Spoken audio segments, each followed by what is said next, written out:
सुरसा नाम अहिन के माता, पठेन आय कही तही बाता। अच्छा देखो कितना सुंदर संकेत है सुंदर कांड का, हनुमंत कथा का। ये सुरसा पहले नहीं आई। जब श्री हनुमान जी ने सोने का पहाड़ छोड़कर आगे की यात्रा की, सोने का पहाड़ छोड़ा तो सुरसा आ गई। इसका अर्थ क्या है कि जब जब कोई त्याग करता है तो प्रशंसा आ ही जाती है। सुरसा माने प्रशंसा। ये सर्पों की माँ है और सर्पों में बड़ा जहर।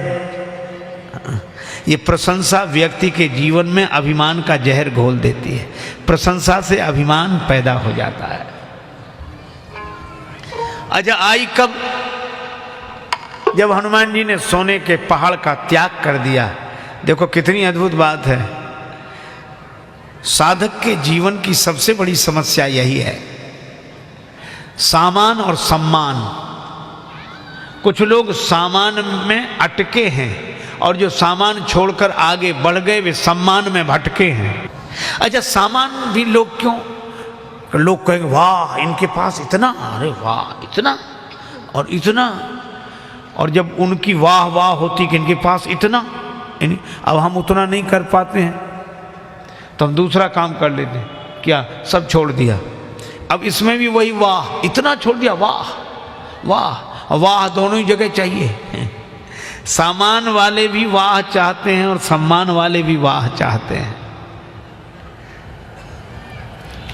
इतना त्याग करने के बाद भी एक आशा तो बनी ही रहती है कि लोग हमें त्यागी जी कहें। बस न कियो मन बसन रंगी, राजस करी बनवास, असन छोड़ आसन गही, अजहूं यश की आस।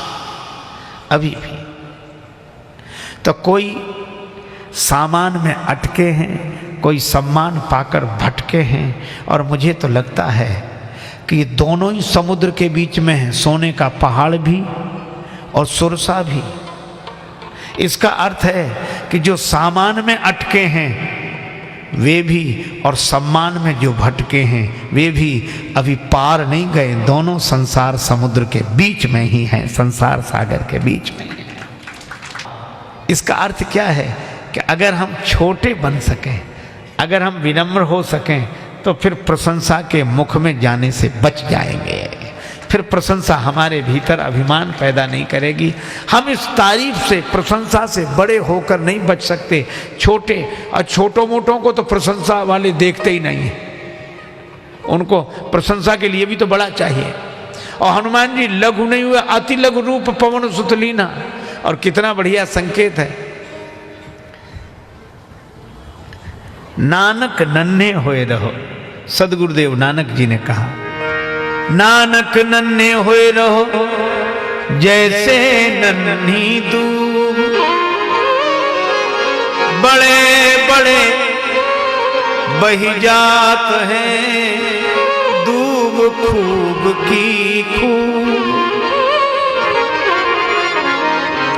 नदी किनारे की घास, पानी की तेज धारा आए बाढ़ के रूप में तो घास झुक जाती है, पानी उसे उखाड़ नहीं पाता। और बड़े बड़े पेड़ अकड़े खड़े रहते हैं, उखड़े चले जाते हैं, अकड़े की उखड़े। और झुकता वो है जिसमें की जान है, अकड़ तो खास मुर्दे की पहचान है। और इसीलिए कौन आएगा यहां, कौन आया होगा, कौन आएगा यहाँ, कौन आया होगा। हवाओं ने मेरा दरवाजा हिलाया होगा और गुल से लिपटी हुई तितली को गिराकर देखो, आंधी और तुमने दरख्तों को गिराया होगा। बड़े बड़े दुख सहते हैं छोटे दुख से दूर, और तारे न्यारे होए रहे ग्रहण चंद और सूर। श्री तुलसीदास जी के नाम से एक दोहा बड़ा प्रसिद्ध है। तुलसी लघुता बढ़न की बड़ी बड़प्पन बात, और छोटे बछड़ा पय पिए बड़े भये भुस खात। गाय के दो बछड़े, छोटा और बड़ा हो जाए वही बछड़ा तो बैल। छोटे बछड़े को दूध पीने को मिलता है और काम कुछ नहीं, और बैल को दिन भर काम करने को मिले, भूसा खाने को मिले। भूसा खाने को मिले, है ना। देखो भैया, किसी ने एक बाल्टी में दूध भर के रखा बैल के सामने का, आज दिवाली का दिन है, त्योहार है, तुम भी दूध पी लो, नहीं मिलता। बड़ा बनने वाला तो भूसा ही खाता है, छोटे को ही दूध पीने को मिलता है। इसलिए भाई विनम्रता जीवन का श्रृंगार है। नम